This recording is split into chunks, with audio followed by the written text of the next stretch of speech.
My name's Jo, and my husband Chris was treated at the IOZK clinic back in 2021 to 2022 for a stage 4 glioblastoma, which is a very aggressive form of brain cancer. We first heard about the clinic through our second opinion oncologist here in the UK. He basically just mentioned the clinic and said, did we know anything about immunotherapy, and, to read up on it. So I added it to my list of things to research. Any family members watching this, or patients themselves, will know that when you get a diagnosis like that, you go from knowing very little about it to having to know an awful lot about it in a very short space of time. We started fundraising for Chris, and we were blown away by people's generosity. I mean, we actually managed to raise £24,000 in 24 hours and just shy of 48,000 in 48 hours. I couldn't believe it. Anyway, it was enough to get us there, start the ball rolling.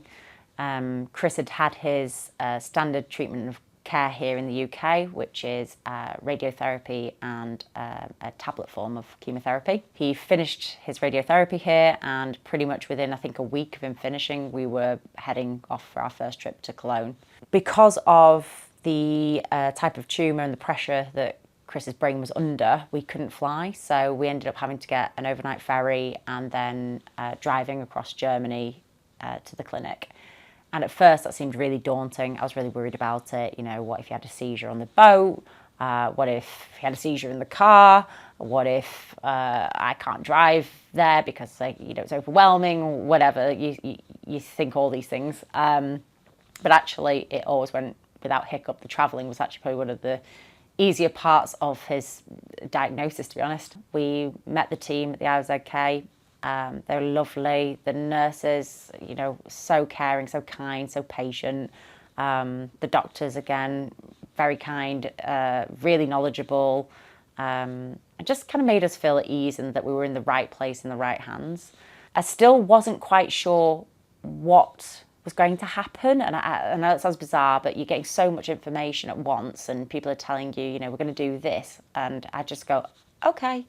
I didn't question it at the time because there was just too much going on, and they know best. They know better than I do, so if they say that's the route to go, I'm going along with it. The first trip we went was back in the August of 2021, and on the first day they took what seemed like quite a lot of blood. It wasn't in the grand scheme of things because it's just small vials, but there looked to be a lot. And that was to help create his personalised vaccine. So the purpose of the immunotherapy is to use your own immune system to fight the cancer. And I should mention at the time as well, this was not available in the UK. And in fact, I don't think this type of immunotherapy is available in the UK still.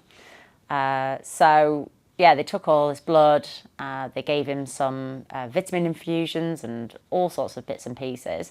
But one thing that I was absolutely blown away by was they put him on an electrohypothermia bed, and his response to that was almost immediate.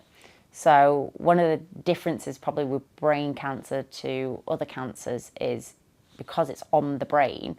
If you're having physical symptoms, for example, Chris couldn't use his right arm or his right leg, and his speech was really, really laboured, and he'd often be reduced to yes or no answers. He would have the treatment and he would get off the bed, and I'm not saying he could speak full sentences or anything like that, but his speech was wildly improved. So he'd say things like, "Can we get lunch?" And I'd be like, "What?" Having put him on the bed, saying, "Are you okay?" and him having to think how to say yes. So that was incredible and really heartening. It gave him a lot of hope. It gave him confidence. And he just, felt generally better for it. I remember one trip we went and I wheeled him in a wheelchair. And after one of his sessions on the bed, he actually walked out with his stick. I was just like, blown away. So we had took the bloods on the Monday. He had treatment 5 days a week on the electrohypothermia bed, and then we went back in, I believe it was the following Monday, it may have been the Tuesday, where they administered his first vaccine. We then proceeded to go back every 3 weeks to the December. So it's quite an intensive program, if you like.